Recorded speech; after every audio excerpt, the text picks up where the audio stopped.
Eu vou falar para você que provavelmente a dor que você passa, ela é uma das suas maiores aliadas. Eu vou te explicar por quê. Meu nome é Elber Nogueira, eu sou professor da Escola da Sabedoria. Eu quero compartilhar um pouco com você sobre a sua dor.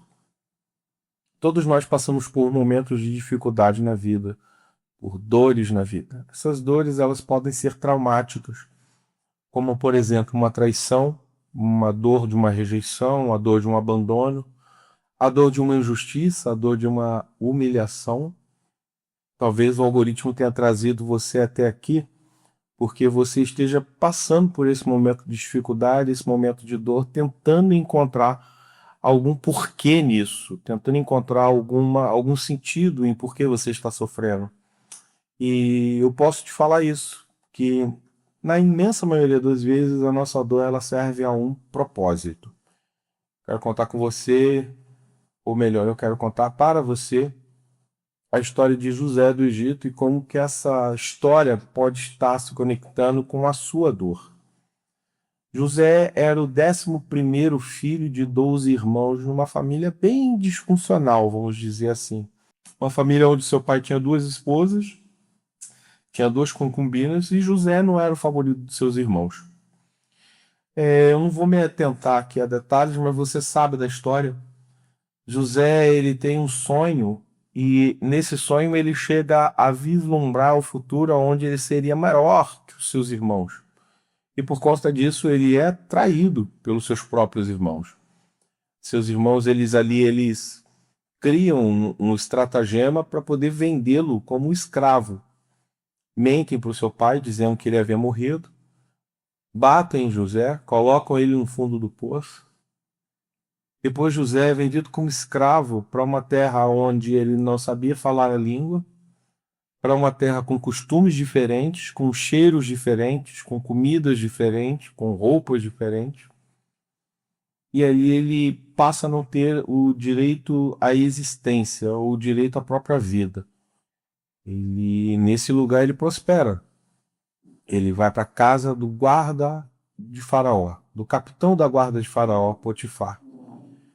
E ali, nesse lugar, serviram como escravo, Deus estava com ele e ele prosperou nesse lugar, a ponto de se tornar um mordomo mor de Potifar. A Bíblia chega a dizer que ele chega a ficar como superior em toda a casa, administrando toda a casa. Potifar entrega a chave da casa na mão de José. Mas José, ele cai numa armadilha, ou ele cai numa injustiça muito grande.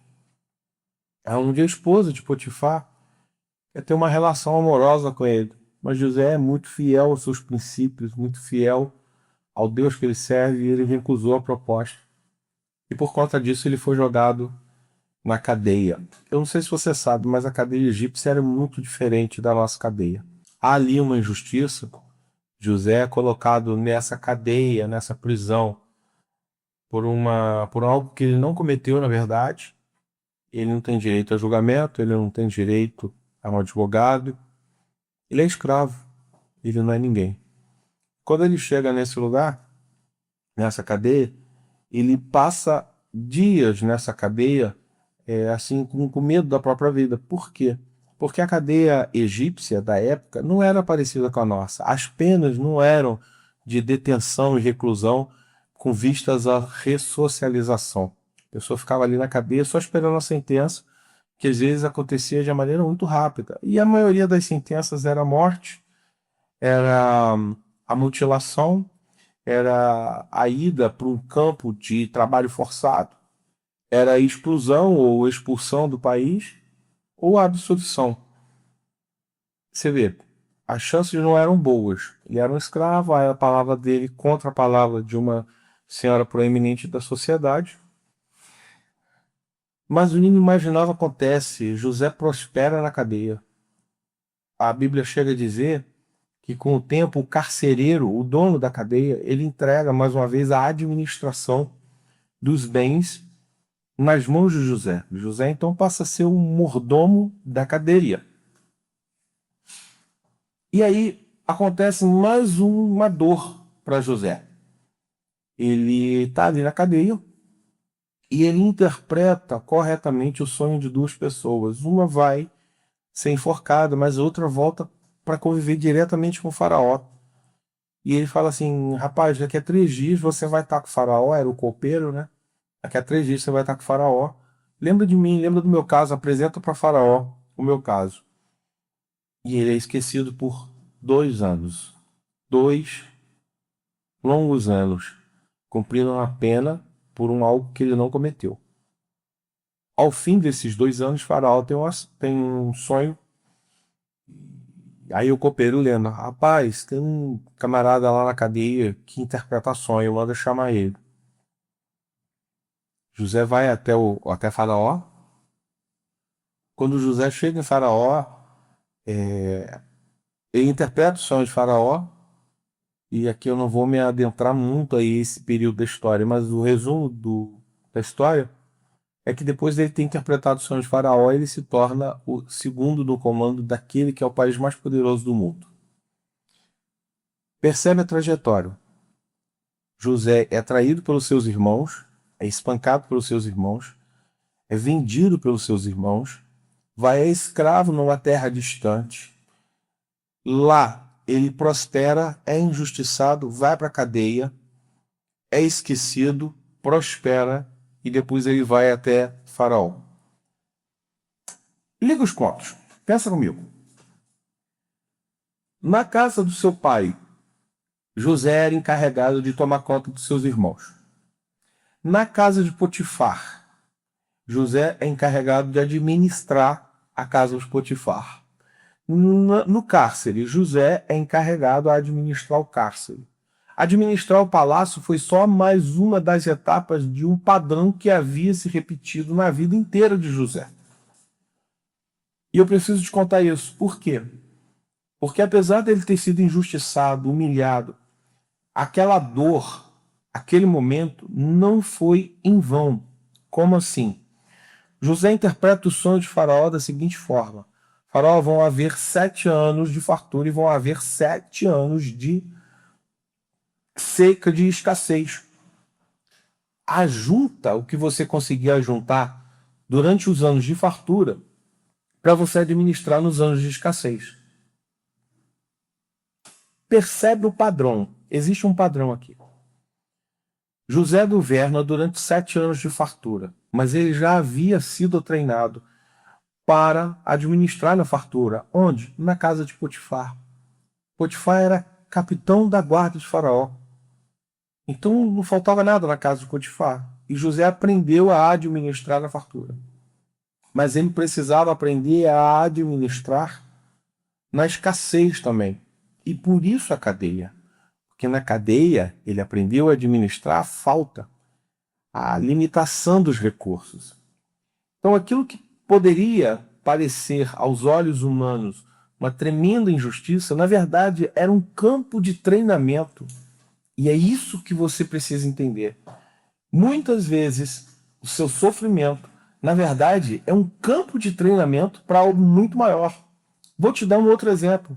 Quando Davi vai lutar contra Golias. Golias é um gigante, é alto. Golias grita. Golias chama as pessoas no grito. Mas quando ninguém estava vendo, Davi estava enfrentando um animal alto, porque ele enfrentou um urso, e o urso, quando se levanta, ficava da altura de Golias. Ele enfrentou um leão que ruge, que amedronta pelo seu rugido. Então, quando ele viu Golias, um gigante, gritando, ele falou: isso não é novidade para mim. Eu já enfrentei um urso, eu já enfrentei um leão. E agora é só mais um na etapa daquilo que vai me levar para o meu destino, que vai me levar para o meu propósito. Então, teu sofrimento não deve ser encarado como algo que seja punitivo da parte de Deus, mas algo que possa estar te preparando para um destino, para um propósito na sua vida.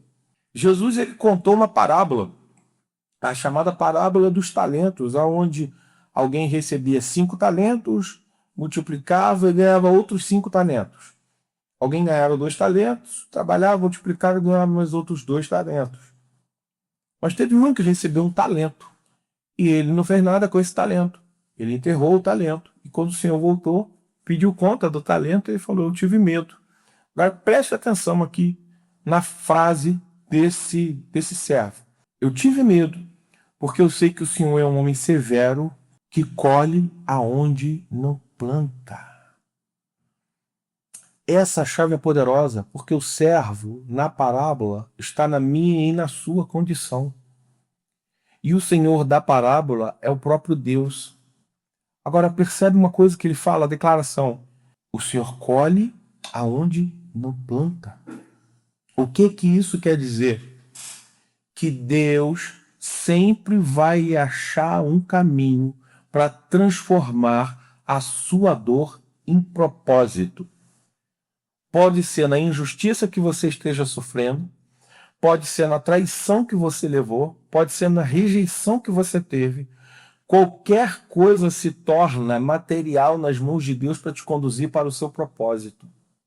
Talvez você só não esteja entendendo agora, assim como José não entendeu durante o processo.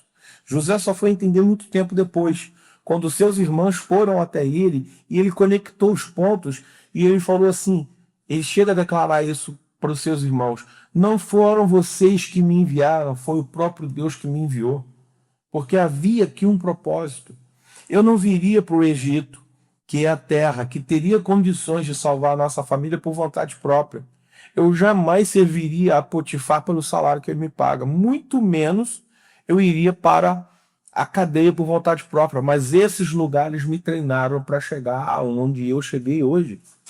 Entenda, a sua dor é campo de treinamento. Tem um ditado no exército americano que diz o seguinte, aquele que mais sangra no campo de treinamento é o que menos sangra no campo de batalha. Aprenda a encarar a sua dor como algo que está levando você a um destino, ou está ao menos te preparando a um destino. Existe um terapeuta chamado Viktor Frankl. Ele foi vítima dos campos de concentração da Alemanha nazista. E lá na Alemanha nazista, ele disse o seguinte, não sobrevive quem é o mais forte, nem sobrevive o mais ágil, sobrevive aquele que tem um propósito. Ele tem um livro chamado Em Busca do Sentido. Nesse livro, ele fala exatamente isso. Ele fala que quem encontra um porquê viver passa tranquilamente por qualquer como. Vou repetir. Quem encontra um porquê viver passa tranquilamente por qualquer como. Quando José entendeu isso, quando Viktor Frankl entendeu isso, eles entenderam que a dor, na verdade, ela está te levando a um propósito. E talvez a dor que você esteja enfrentando hoje seja um campo de treinamento. Eu costumo dizer o seguinte, nós somos curados das nossas dores para podermos curar outras pessoas. A Bíblia chega a dizer que a consolação com a qual nós somos consolados, nós consolamos outras pessoas. Existe um propósito para tudo. Durante um período da minha vida que eu estava passando uma situação bem difícil, vinha a mim, o Espírito Santo soprava no meu ouvido um versículo que se tornou uma espécie de repetição para os momentos em que eu estou passando dificuldade, que diz assim, todas as coisas cooperam para o bem daqueles que amam a Deus e que andam segundo o seu propósito. ênfase para todas as coisas. Não são só as coisas boas, não são só os momentos de alegria, os momentos de tristeza, os momentos de dor, os momentos de angústia, também cooperam para o nosso bem. É que a gente ainda não consegue ver o propósito. Mas quando a gente achar o propósito, essa dor vai se tornar muito pequena, como o apóstolo Paulo diz. Tenho para mim, por certo, que as breves e momentâneas aflições do tempo presente não hão de se comparar com o peso de glória que em nós há de ser revelado. Quando você consegue entender a sua identidade, quando você consegue entender o seu propósito, quando você consegue entender para onde você está indo, até um empurrão te leva para frente. Ajuda esse canal a crescer. Curte, compartilha com alguém que você saiba que precisa ouvir essa palavra, que talvez esteja passando por um poço. E comenta aqui embaixo Você tá no poço, você tá no palácio. Te vejo no próximo vídeo.